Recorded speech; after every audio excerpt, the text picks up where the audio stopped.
Bienvenue sur le deuxième épisode sur le projet Clichy. Il y a des personnes qui montrent que le avant et le après. C'est aussi important de montrer le pendant. C'est quand même du travail, comme ça a l'air facile. Vous pouvez directement voir si les artisans sont quali. Si dans les zones humides, ils mettent pas ça. Je préfère plutôt ça que de faire une... C'est vrai que c'est un peu chiant. Après, ça va pas s'effondrer. Et là, il y a du boulot. Il y a pas mal de boulot. Tout terminé. La suite, ça va très rapide. Ça va très rapide après. Bienvenue sur le deuxième épisode sur le projet Clichy. Aujourd'hui, on est avec Fatmir, l'artisan qui est le chef de chantier et qui s'occupe de tout ce projet. Fatmir, tu vas bien? Oui, ça va, merci. Et toi? Bah ouais, nickel. Donc pour ceux qui se souviennent, c'est un projet c'est un duplex de 60 mètres carrés situé dans le 17e arrondissement. Et donc là, on va regarder dans un premier temps le salon. Donc ici, c'est là que va être la future cuisine. Là, où vous en êtes au niveau du salon? Que ça soit sur la cuisine, sur le sol, est-ce que tu peux m'en parler dans les grandes lignes? En fait, là, au niveau de la cuisine, on a fait la plomberie. Comme tu vois, en fait, tout est fait, tout est neuf. On a fait l'électricité, on a fait le cloisement, tout ça. Mais là, il est en train de poser le prise. Les prises. Et là, il reste le sol à faire et les livraisons de cuisine qui sera livrée demain. Ok, concernant le sol, il y avait un point qu'on avait pu voir aussi avec Anastasia qui était problématique, qui est intéressant, je pense, pour les gens. Tu peux réexpliquer ce que tu m'avais dit lorsque vous avez fait le réagréage par rapport aux vieux immeubles parisiens, le fait que ça bouge un peu et que ça peut faire des fissures? Oui, on a fait une réagrage au sol. On a déjà mis un coup de primaire avant. On a fait un coup de réagrage fibré par-dessus. Mais quand même, on le voit le micro-fissure. Je ne sais pas si tu as vu tout à l'heure, on le voit vraiment des micro-fissures. Ici, on peut les voir, regarde, juste là. Voilà, c'est tout petit, mais en fait, ça se voit directement. Et tu peux expliquer ce qu'est un réagréage avec microfibré, comme tu as dit? Oui, en fait, là, quand ils veulent garder en fait, juste un réagrage comme ça brut, ils ne veulent pas mettre une parquet par-dessus. Nous, on ne veut pas en fait de micro-fissures. On ne veut vraiment pas de fissures. Que ça soit tout beau, tout propre. Voilà, tout beau, tout propre. Et là, qu'est-ce que nous, on va faire quand on a vu les micro-fissures? Même si on a fait un réagrage fibré, il y a des micro-fissures. En fait, on va refaire encore une étanchéité nette. Okay. En fait, c'est comme une bâche orange. Et on va mettre avec la colle spéciale. Et après, on met encore une réagrage fibré par-dessus. Tu peux réexpliquer ce que c'est un réagréage pour ceux qui ne connaissent pas? Le réagréage, c'est comme un béton liquide. Si en fait on mélange dans un seau, c'est comme du béton, mais c'est liquide qui prend tout seul la place, en fait, qui fait tout lisse. Et après, tu as un réagrage fibré sur les endroits où il y a de bois, les endroits où ça bouge trop. On met un réagrage fibré. C'est un peu plus cher, mais en fait, c'est plus... Ça permet que ça soit vraiment plus lisse. Et ça permet à quoi le réagrage? C'est pas question plus lisse, mais en fait, il a des fibres dans l'intérieur, en fait, dans le réagrage, et ça anti-fissure. C'est un truc... Sinon, c'est vraiment la même... Et le réagréage, en fait, ça permet vraiment d'aplanir le sol, surtout lorsqu'on est sur des vieux immeubles parisiens comme celui-ci, afin d'avoir un sol qui est plat, pour ensuite pouvoir remettre soit du parquet, soit du carrelage. Sur ce projet, qu'est-ce qu'on va mettre après le réagréage? Ils préfèrent le laisser brut, un réagrage brut comme ça. On va juste mettre un réagrage, dernière couche de réagrage par-dessus, on met un produit par-dessus et on laisse comme ça. Ils préfèrent qu'on laisse comme ça. Ça donne un petit charme aussi, un peu effet loft, je trouve. Ici, vous avez fait un travail de fou. Vous avez fait, du coup, tout ça, c'est du sur-mesure, on est d'accord? Ouais. Et est-ce qu'il y a eu des problématiques? Est-ce que ça demande beaucoup de temps? Parce que c'est quand même du travail, comme ça a l'air facile. Mais de base, comme vous avez déjà vu sur la première vidéo et le premier épisode, il n'y avait rien. Tu peux m'en parler dans les grandes lignes de ce que vous avez fait, des problématiques qu'il y avait? Et c'est en quelle matière? Déjà, l'escalier, il était plus grand. Ouais, il descendait jusqu'en bas. Okay. Et en fait, il était plus large. Au lieu de 80, il était en 20 cm plus large. Il était jusqu'à là. Ah oui. 90. Et on a coupé tous les marches. On a fait rétrécir l'escalier déjà parce qu'il voulait plus de place là-haut. Et il ne voulait pas une escalier qui fait 90 de large. Ouais, parce qu'en fait, c'était, je trouve, l'atout charme de cette pièce, mais il prenait trop de place. Exactement. Et c'est pas non plus énorme. Tu sais qu'on a eu plein de retours positifs sur cet escalier, comme quoi il est magnifique. Oui, il est beau, mais il était très large et il descend jusqu'en bas. Ok. Et en fait, Anastasia, il voulait faire un truc. Et nous, on a coupé Déjà, on a enlevé les deux marches. Quand tu vas ici, les marches, ils sont là. Tu vois? Ça, c'est les marches qu'on a coupées. Et ça, c'est les marches d'avant. Ok. Tu vois? Ah oui. Ah oui, donc ouais. Il y a une vraie différence. 10 cm les marches. On a fait moins large et on a coupé on a supprimé les marches. Est-ce que le fait que la structure de l'escalier repose pas directement sur le sol, mais sur une partie en sur-mesure, C'est assez solide parce que des gens ils pourraient se dire waouh, est-ce que c'est assez solide que ça soit directement pas sur le sol? Ouais, quand tu vas, on a mis des trucs en bois là. Ok. Tout cet espace-là, il est vraiment solide, ça va jamais bouger. En fait, ça bouge pas. Ça, Ok. c'est sûr, c'est un truc vraiment solide. C'est pour ça qu'on a fait ça. Et par-dessus là, on va mettre en deuxième couche collé du bois. Du contre-collé? Du contre-collé partout. Et à quoi ça va servir le contre-collé? Pour le cacher, en fait, pour le cacher les bois, parce que nous, on a mis un bois comme ça, pour Ok. être plus solide. Et le contre-collé, on fait juste un truc qui va faire beau, c'est tout. Donc ça c'est vraiment pour le côté Esthétique. pratique Esthétique. et le contre-collé, ouais, esthétique et le contre-collé c'est pour la partie plus esthétique. Voilà, exactement. Ok, mais c'est magnifique. Donc ça c'est pas encore terminé, il reste du coup à rajouter le contre-collé Ouais. et en fait rajouter le côté plus esthétique. Là c'était vraiment le côté solide Exactement. et beau du projet. Ensuite ici, je vois que vous avez rajouté ça, ça a été compliqué, ça va être mis partout, c'est vraiment magnifique ici. Hein. Et encore, on n'est que à la moitié du chantier et c'est incroyable de voir tout ça. On fait aussi ce genre de vidéo pour montrer l'évolution. Il y a des personnes qui montrent que le avant et le après. C'est aussi important de montrer le pendant, montrer aussi les ouvriers qui travaillent ici et vraiment montrer toute l'évolution du projet. Est-ce que tu peux me parler rapidement de la niche que vous avez faite ici parce qu'elle n'y était pas et de ce que vous avez installé aussi sur le mur? Là, la niche, en fait, on a créé les étagères là. Ok. Et là, au fond de la niche, on va mettre une autre carrelage. Ça, il ne veut pas. Ok. Ah, vous l'enlevez au final. Non, Ok. ouais. On va le garder ça déjà dans cette mur-là. Ici, on va mettre une autre couleur 10-10 vert. J'ai l'impression le couleur il est vert. Ok. Tout ça juste dans la niche. Et ici, on le laisse comme ça. Ça prend du temps, mais c'est pas compliqué. Ouais, c'est ça qui est beau dans les travaux, c'est qu'au final tout est possible. Après, c'est juste une question de temps, d'argent, bien Des sûr. fois, on a l'impression que c'est des niches, mais les niches, ça prend plus de temps que de faire un mur. Ah ouais? Ouais. Parce qu'en fait, chaque truc, il y a une rail là, BA13 en dessous, au-dessus, et après tous les coins à faire. C'est vraiment, je trouve, dans le mot artisan, il y a le mot art et c'est ça qui est incroyable parce que vraiment, quand on voit l'appartement à quoi il ressemblait avant et rien que là déjà à quoi il ressemble, on voit vraiment une évolution et encore, on n'est pas à la fin du chantier, mais je sens que ça va être trop beau. On va passer sur la suite. Donc la cuisine, elle va être livrée à partir de quand? Parce que là, en fait, il y a un cuisiniste qui va passer pour du coup amener. Il y a un cuisiniste qui s'est occupé de faire toute la cuisine et tu t'occupes de la pause ou c'est le cuisiniste qui s'en C'est eux occupe? qui s'occupent de la pause, parce Ok. que des fois, quand c'est une cuisine un peu spéciale, Ouais, il bah, garde c'est tout ça eux en qui interne. qui va faire Et en tout fait, seul. là, l'objectif, c'était qu'Anastasia, du coup, à travers ses plans et Fatmir, puisse préparer l'ensemble de la cuisine pour que le cuisiniste puisse installer directement la cuisine. Et donc là, visuellement, ça sera très beau une fois que que le cuisiniste sera passé. On va passer par la suite. Ici, au niveau de la porte, elle va être renforcée, elle reste comme ça, je me souviens plus. Elle reste comme ça, la porte, quand c'est en 3 points, il ne voulait pas changer le 3 points. Franchement, elle a l'air en assez 3 points. clean. En plus, il est blindé, il a un blindage à l'intérieur, Donc c'est parfait. on n'a pas besoin de le toucher. Nickel. Ensuite, on va passer dans la salle de bain. Donc là, la salle de bain, il y a eu des vrais changements déjà. Tu peux m'expliquer ce que vous avez fait dans la salle de bain pour l'instant, ce qui a été fait et ce qui doit être fait? Qu'est-ce que nous on a fait? Déjà la plomberie, électricité, ça Ok. c'est sûr, partout comme partout. On a mis en isolation, comme tu vois, les VA13 hydrofuge sur tous les murs, tout autour. On a fait une faux plafond hydrofuge. Tu peux expliquer pour ceux qui ne savent pas ce que c'est la différence entre BA13 hydrofuge et BA13 classique? Standard, ouais. Hydrofuge, on pose sur BA13 hydrofuge, on pose où il y a le point d'eau, en fait, salle de bain, plutôt salle de bain cuisine. Où il y a des zones humides. Exactement. Et après, on pose sur un cave aussi, si vraiment il y a de l'humidité. Mais sinon, on pose du BA13 standard. En fait, la différence, c'est que quand il y a des zones humides, la peinture peut avoir tendance à partir plus facilement, alors que lorsqu'on met du BA13 hydrofuge, donc hydrofuge, c'est quand c'est bleu, en gros. Et ça permet vraiment de garder plus facilement la peinture, et donc c'est toujours mieux de mettre ça. Vous pouvez directement voir s'il y a dans un chantier, si les artisans sont quali, directement si dans les zones humides, ils mettent pas ça.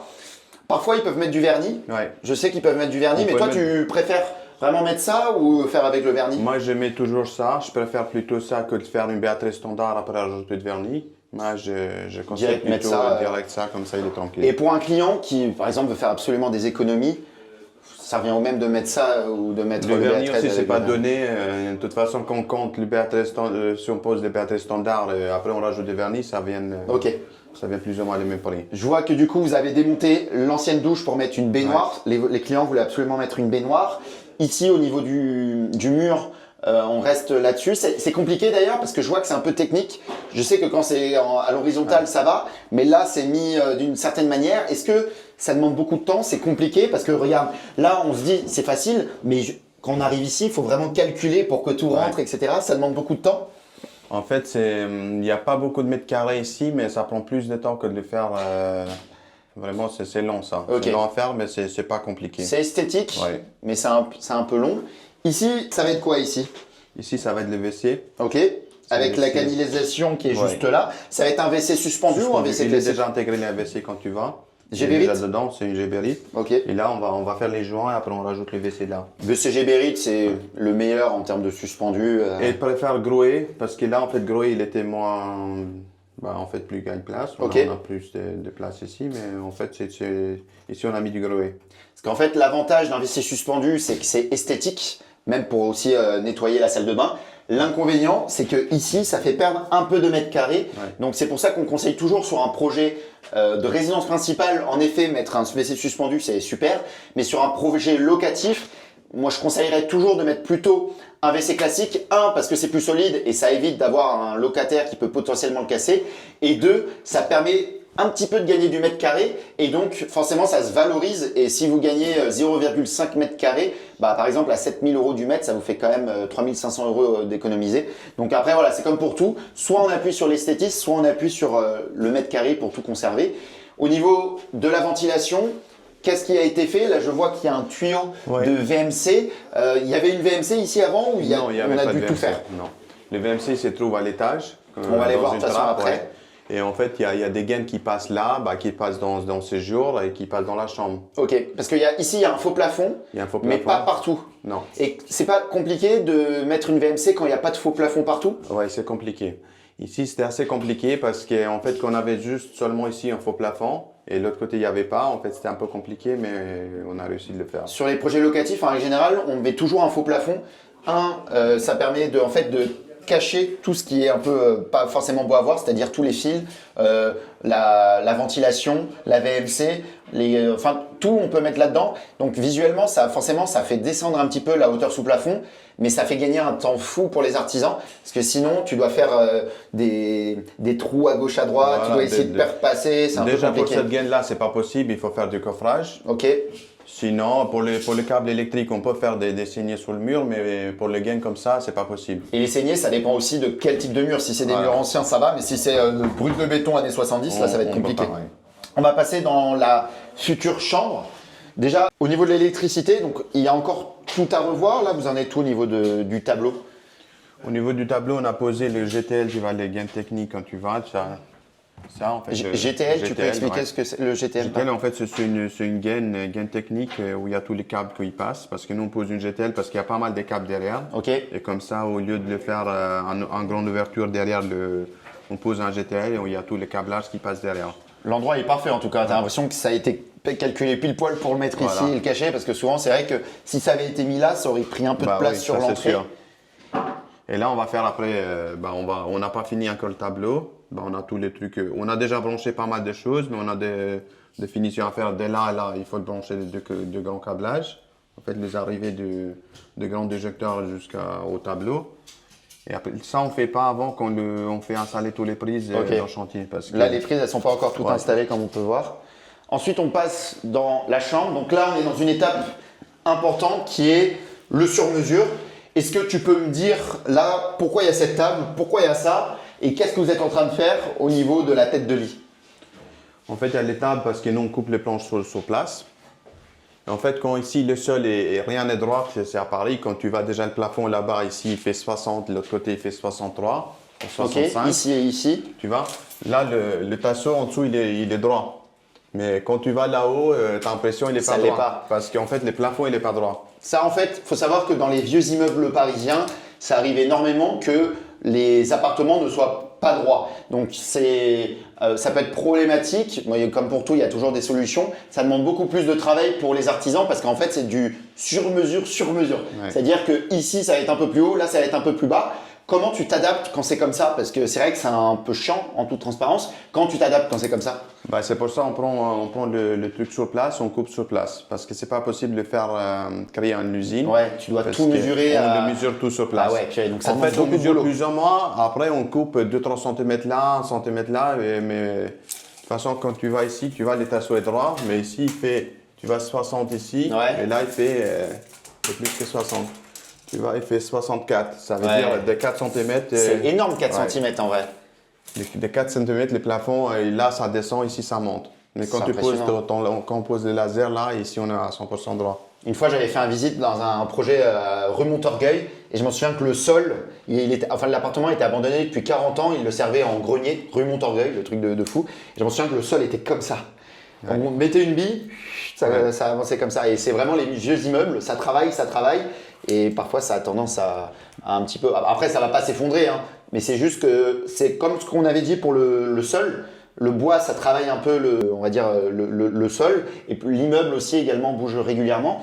Donc là, qu'est-ce qui va être fait exactement? Tout ce sur mesure, c'est fait pour quoi? C'est pour quoi déjà? Je me souviens plus. En fait, il veut des armoires par tuyau de 60. Ok. Tu vois, quand tu descends là, 60 cm par tuyau. Et là, il veut laisser comme ça. Il veut faire Tout- une étagère. tout en MDF? Ouais, tout en MDF et peint. Peint en blanc coloré, on verra avec Anastasia. Et ici, il va avoir les lits. Ça va être Là-dessus. sympa. Ouais. Les king side. Une fois que tu as ça, comment ça se passe pour la peinture? Tu dois faire combien de couches? On le ponce légèrement avec la machine et après on fait au moins 3-4 couches de peinture par-dessus. Ok. Et ensuite, ici, après, dans un second temps, il y aura ici également des rangements sur mesure. Ouais. À droite aussi. Mais la première étape, c'est déjà On finit ça. cette partie-là. Ouais, on finit déjà ça parce que quand il y a pas mal de choses et que la chambre n'est pas très grande, bah en fait on ne peut pas commencer partout. On finit ça. Quand tout est fini là, on met tous les outils là et après on commence ici. Ici on va le faire dès là. On fait tout autour jusqu'à là-bas. C'est pour ça que sur les chantiers, c'est important de ne pas livrer les matériaux et le mobilier trop tôt. Pourquoi? Parce que faut savoir que sur un chantier, il y a beaucoup de matériel, comme vous pouvez le voir un peu partout. Le but, c'est aussi de montrer la vraie vie dans les chantiers, le fait qu'il y ait du matériel un peu partout. On n'a rien rangé, on a montré comme c'était et c'est comme ça sur tous les chantiers. Et vraiment, en fait, il faut comprendre qu'il faut éviter d'amener trop rapidement les matériaux et surtout le mobilier parce que on reste sur des petits espaces et le fait d'être trop encombré, ça peut ralentir le travail et c'est pour ça que c'est important avec l'architecte et l'artisan de bien communiquer pour pas que ça mette dans l'embarras l'artisan avec toutes ses équipes. Donc c'est vraiment un travail de communication entre l'architecte lorsqu'il vient une fois toutes les 2 semaines sur le chantier et l'artisan pour voir comment ça s'organise. Avec Anastasia, ça va d'ailleurs, tout se passe bien en termes de communication, etc. Tout se passe comme il faut. Nickel. Si on a des questions, on appelle. Des fois, on le voit sur les plans, il a marqué. En fait, quand on vient sur place, on le voit que c'est pas possible. On appelle direct, on dit le plan que tu as fait, peut-être ça va pas être possible. Ok. Et après, on modifie les choses. Chaque chantier, il y a des modifications. Ouais, à c'est faire, normal. Mais c'est normal. C'est un Sinon, truc ça se passe très bien. qu'on a pu voir avec tous les artisans avec qui on travaille chez Allnext, c'est qu'en fait, ils apprécient vraiment le fait d'avoir un architecte avec qui ils peuvent communiquer. Parce que lorsque c'est un client, il n'a pas forcément les réponses. Ouais. Et les artisans, eux, leur but, c'est de faire les travaux, mais ils ne peuvent pas aussi penser à la conception, penser à tout. Et c'est pour ça que c'est important de bien processiser qui est le client, ensuite il y a l'architecte, ensuite il y a le chef de chantier, et ensuite le chef de chantier puisse parler à ses ouvriers. Et c'est important d'avoir bien toutes ces étapes pour qu'un chantier se passe très bien. Et pour l'instant, ça va, il se passe très bien. On va passer au-dessus pour finir le chantier, la visite.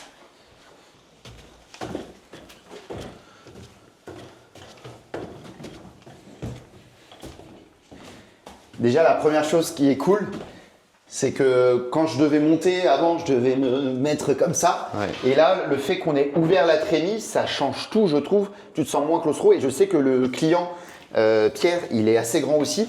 Donc, je pense que ça va beaucoup l'aider. Ça a été compliqué de créer cette trémie parce que est-ce qu'il y a un côté porteur, structurel? Non, en fait, le trémie, il était là. Avant, la fermeture de trémie, il était plus ou moins ici.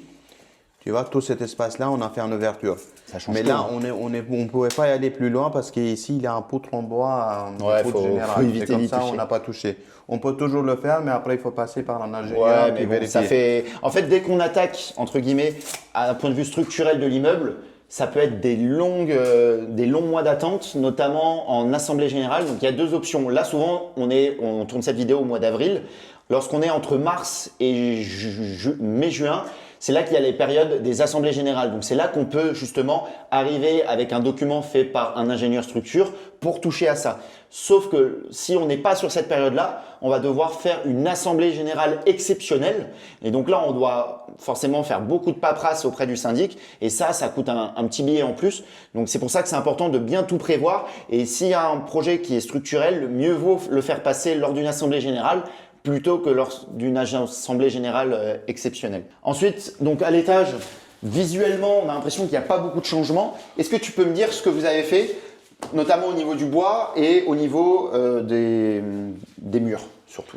En fait, les bois, déjà on a fait toute l'électricité comme partout. On a fait toute l'électricité, toute prise, tout est neuf. Ce qui se voit pas. Mais en fait, il y a toujours une période, désolé je te coupe, il y a toujours une période où on a l'impression qu'il n'y a aucune évolution, mais en fait, c'est vraiment les choses qui ne se voient pas. Et en fait, il y a une partie où c'est vraiment caché et à la fin, on a l'impression que tout avance vite parce que c'est que du visuel, mais à cette période-là, c'est vraiment que les choses qui ne se voient pas forcément. Au début, on le voit bien, par exemple, les chantiers parce qu'il y a la démolition. C'est ça. Et après, pendant le chantier aussi, quand on fait les cloisons, ça va vite, on a l'impression que ça a bien avancé. Mais après, il y a pas mal de détails que des fois, les clients ne les voient pas parce que on a de l'électricité, on a des passages des câbles qui prennent trop de temps. Ouais, c'est pas sexy voilà. En plus. Des fois, alors que quand on voit le sol ou quand voilà. On voit le mur avec le zélige et tout ça, là c'est visuel, là on se dit waouh ça avance. Alors que au final c'est limite plus important d'avoir une bonne électricité qu'avoir le zélige tout beau. Ensuite tu peux me montrer du coup qu'est-ce que vous avez fait au niveau du bois ouais. On a poncé les bois. Pourquoi vous l'avez poncé? Parce que c'était un bois vieux et c'était pas traité. Et après, on a traité tous les bois. On n'a pas encore tout fini. Et les belles poutres en plus, c'est vraiment, je trouve, la touche charme de cette pièce. On a traité les bois avec des produits qu'il faut. Trop cool. Ensuite, je vois qu'ici, il y a de l'isolation. Et derrière, il y a une petite surprise. Il y a une trappe qu'on a déposée, qu'on a fait déjà une trappe. En fait, et là, c'est le VMC qui se trouve là. C'est une VMC B. En fait, on pose comme ça, il fonctionne tout seul. Bon, en fait, quand il a besoin, il se met en vitesse 2 et vitesse 3 tout seul. Donc ça, c'est top. Simple flux ou double flux? Simple flux. Et pourquoi simple flux plutôt que double flux? Parce qu'en fait, ici, à Paris, la plupart du temps, on ne peut pas faire un double flux parce qu'il faut avoir deux sorties, une entrée, une sortie. Et la plupart du temps, on ne peut pas le faire deux sorties à Paris. Et lorsqu'on doit créer une sortie, pareil, on retourne sur une assemblée générale, on doit demander à la copropriété, etc. Bref, c'est compliqué. Et souvent, il n'y a qu'une seule sortie d'aération qui a été faite à l'époque et c'est pour ça que c'est plus simple de faire une simple flux pour faire entrée-sortie sur le même et des fois c'est pas possible non plus hein. Ouais. Parce que, comme ici je pense que c'est pas possible de créer faut essayer de trouver des moyens. Il y en a parfois qui envoient sur les parties communes, le mieux c'est d'envoyer directement sur l'extérieur. On fait toujours extérieur si on n'a pas le choix on fait la demande pour l'ouverture de on ne sort pas dans partie commune. Et ensuite sur cette partie pareil c'est principalement ce que tu as dit les poutres. L'enduit, on a mis de la toile sur l'enduit, en fait, les toiles de rénovation. La toile, elle sert à quoi pour ceux qui ne connaissent pas? En fait, anti-fissure, c'est un truc qui sera intégré dans l'enduit. C'est un truc, c'est comme du toile de rénovation, on appelle. C'est un truc intégré dans l'enduit. En fait, c'est toujours la même chose. L'enduit, pareil, ça fait pas rêver, c'est pas sexy, mais c'est hyper important d'avoir les bonnes couches d'enduit pour ensuite la peinture, elle reste pendant longtemps. Ça évite aussi qu'il y ait l'humidité qui puisse apparaître et c'est pour ça que l'enduit, c'est vraiment une étape qui est sous-estimée, qui en plus, qui est technique. On dirait que c'est facile l'enduit, mais prendre, tac, tourner, etc. C'est assez compliqué. Ouais. En plus, il faut attendre que ça sèche, remettre. Enfin, c'est vraiment une période qui est… il faut faire bien aussi parce que si tu ne fais pas bien au début, tu vas, c'est propre, c'est nickel. Mais 6 mois plus tard, ou peut-être même pas 6 mois, on a plein de fissures qui apparaissent un peu partout. Et les fissures, c'est toujours… il suffit d'avoir une petite fissure et tu sais que tu dois reprendre tout le mur. Surtout à Paris, il faut faire attention. Voilà, par exemple, je pense qu'on le voit ici. Un polyfisnette, qu'est-ce que ça donne? Je ne sais pas si tu vois là. Ouais, on le voit. Voilà, c'est ça. Ça, c'est un truc qu'on fait intégrer dans l'enduit. Et ça, il ne laisse pas le fissure apparaître, surtout à Paris, sur les zones… surtout si l'immeuble il bouge, comme on dit depuis le début, c'est important d'avoir ça. Ça te coûte plus cher au début, mais au moins tu es tranquille, tu n'as pas de fissure. Et l'objectif, c'est toujours de toute façon d'être tranquille sur le long terme, plutôt qu'essayer de repasser pour mettre une couche de temps en temps. Et c'est pour ça qu'il y a vraiment le temps et l'énergie à argent. Et au bout d'un moment, il faut savoir aussi être tranquille. Et ça n'a pas de prix la tranquillité. Merci beaucoup Fatmir en tout cas. Est-ce que tu peux me dire, c'est quoi les prochaines étapes du chantier? Où vous en êtes avec Anastasia? C'est quoi les prochaines semaines, le déroulé? Prochaines étapes, on va faire déjà le sur-mesure qu'on a commencé. Et là, il y a du boulot. Voilà, il y a pas mal de boulot et après, l'électricien il fait toutes les prises. Ok. Et après, on va brancher le tableau que je t'avais parlé Ouais. tout à l'heure, qu'il n'est pas encore branché. On teste chaque prise si tout est OK, s'il y a la terre, tout ça. Si la terre elle est branchée parce qu'on a une appareil qu'on le teste. Il y a aussi la dure réalité des chantiers, c'est que c'est du boulot et c'est aussi important de mettre en avant des artistes comme Fatmir et les ouvriers parce que sans eux, il n'y aurait rien qui serait possible. Donc c'est vraiment un travail d'équipe, que ça soit avec les clients qui accompagnent sur la conception, l'architecte, l'artisan, donc Fatmir, le chef de chantier, les ouvriers. On ne se rend pas compte que lorsqu'il y a un projet, il y a plein de petites mains qui travaillent autour et c'est ça qui est incroyable lorsqu'on fait des projets de rénovation, c'est de se rendre compte qu'avec un projet, en fait, il y a plein de personnes qui travaillent autour. Donc ça, c'est trop cool. Merci beaucoup Fatmir, c'était vraiment hyper intéressant. Il reste encore combien de semaines de chantier pour Il reste tout encore terminer? 3 semaines pour tout terminer. Tout C'est ça ouf, dépend c'est ouf de se dire qu'en 3 semaines, tout va être terminé parce que c'est vrai que quelqu'un qui s'y connaît pas dans les travaux, là, il pourrait se dire waouh, il n'y a pas 3 semaines. Mais en fait, comme on a expliqué avant, là, tout ce qui a été fait, c'est vraiment le côté qui se voit pas. Ouais. Et en 3 semaines, ça va être tout ce qui se voit. Et malheureusement, je ne sais pas si on peut dire ça, on n'aura pas vu forcément toute la partie avant. Et c'est au final, grâce à toute cette partie avant, qu'en 3 semaines, tout va être fait. Et surtout, ça va être la partie qui va être belle. Bon, en fait, au début, comme on avait dit déjà, en fait, on a l'impression que ça avance pas. Mais là, déjà, l'enduit, tout est fini. Ouais. En fait, quand on fait un coup de peinture, ça va vite. C'est fini et Voilà, c'est comme pour tout. des fois, Quand il y a une pense- bonne préparation, la Voilà. suite, ça va très rapidement. Ça va très rapide après. Super. Merci beaucoup Fatmir, merci je à t'en tous. prie. N'hésitez pas, si vous avez un projet de rénovation, à m'envoyer directement un message en commentaire. Ça sera directement un point en visio avec moi afin de savoir si on peut vous accompagner sur votre projet. Et n'hésitez pas à me suivre et à s'abonner et à mettre également le petit like. Ça donne toujours de la force et en plus c'est gratuit. Et je vous dis à très vite pour la 3e vidéo de ce projet. Ciao, merci Fatmir. Bonne journée.